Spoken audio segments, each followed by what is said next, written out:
Welcome back to Movie Draft House. I'm your host, Mark, and it's another 5-minute review. I don't know what to do with my hands. It's the first 5-minute review in a while, so I thought I'd jump back into it with my review of Terrifier 3. And if you hit the back catalog from 2024, you can find my 5-minute reviews for both the original Terrifier and Terrifier 2. And I am pretty high on those films, even though it's a bunch of gore porn. Terrifier 3 is once again written and directed by Damien Leone and stars Lauren Lavera again and as Sienna, our heroine. And this is the first Terrifier film that brings back, well, not the first one, but kind of has this overarching story, and it highly leans into the supernatural aspect of who Art the Clown is, right? And he's pretty much the devil or Satan reincarnate, and he relies on the chick that got her face ripped off in the first film to rebirth him. I don't know. It's weird. It doesn't make any sense, but it doesn't have to. This film is a Christmas film, so be sure to watch this one annually in December. And it really just leans into everything that we have come to know of the Terrifier films. The kills are gory. I mean, exponentially gory. They're a bit, on the ridiculous side.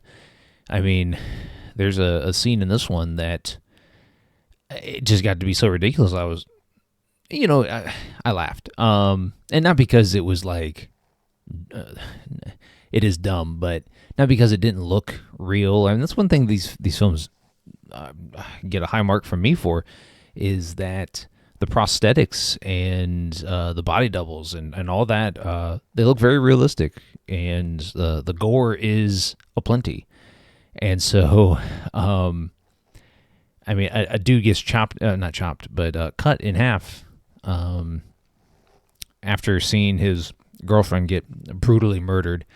But one thing, there was a scene where it involves some rats, and I thought the movie probably could have leaned into the aspect of what the rats are doing in this one particular scene. I won't spoil it, but it didn't. And I was like, I mean, I don't come to these films for the plot, right? But anyways, the character Sienna, she's been in and out for like the past 5 years since Terrifier 2.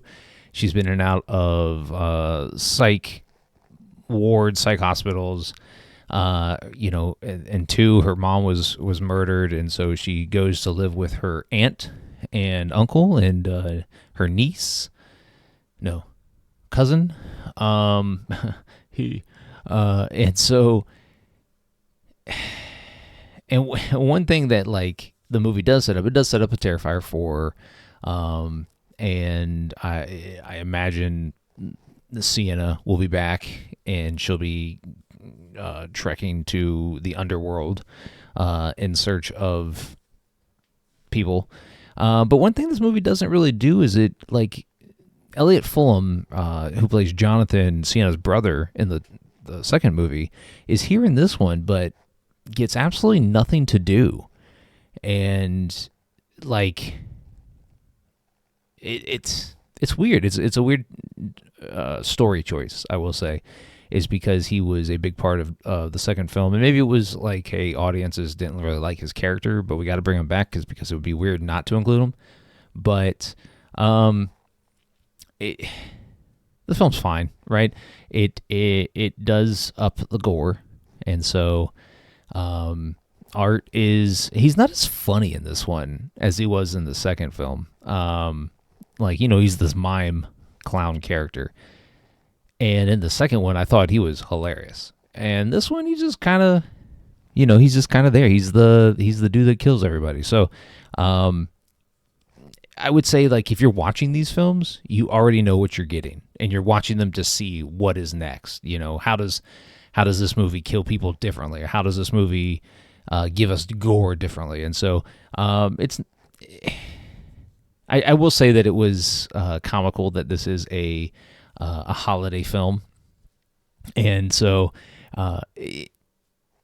it's fine. I'm gonna, it's not that I recommend it. It's that, like, this is not the movie to get you into the Terrifier films.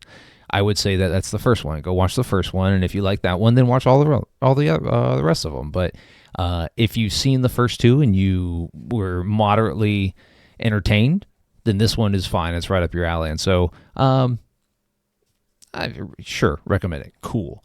What I also recommend is hitting the subscribe button if you get a chance when it pops up, so you don't miss any future content right here on the podcast. And if you want to follow the podcast on all your favorite social media platforms, we're at Movie Draft House. We're on Twitter, TikTok, now that it's back, Instagram, right here on YouTube. So give us a like, follow, and a subscribe. And don't forget, the podcast releases weekly every Thursday on your favorite podcast streaming platform.